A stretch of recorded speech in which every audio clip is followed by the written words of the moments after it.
mga tol, may share lang ako sa inyo. So bali andito ako ngayon sa Calamba, Laguna.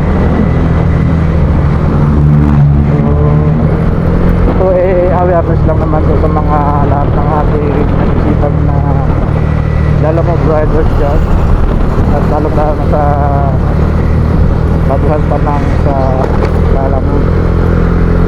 So for awareness lang naman to, kasi every time na napag-uwi ako dito sa Laguna, may booking dito na lagi pumapasok sa Lalamove app ko.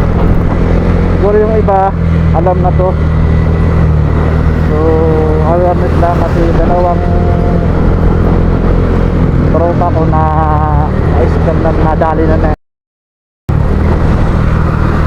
Kaya ito, hindi ko siya kayang i-video through screen video, hindi siya pwede. Kaya ang ginawa ko mga tol is kung binidyohan ko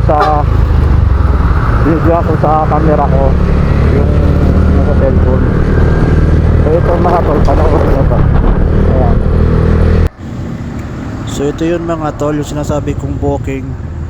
Bali tinatawag itong headlight modus. So ang ibang rider alam na to. Kaya kung kayo mga tol naka-encounter kayo ng ganitong klaseng booking na pumasok sa apps nyo, ayan, makikita nyo agad dyan sa note na huwag i-accept pag walang pang abono. So dyan pa lang mga tol, sinusure nila na yung accept na rider, ibig sabihin may pang abono pag in-accept. So pag naka-encounter kayo ng ganitong booking mga tol, huwag nyo nang i-accept yan mga tol, kasi scam yan. Alam na lahat ng ibang rider yan.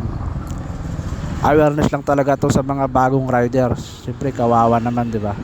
So ayun lang mga tol.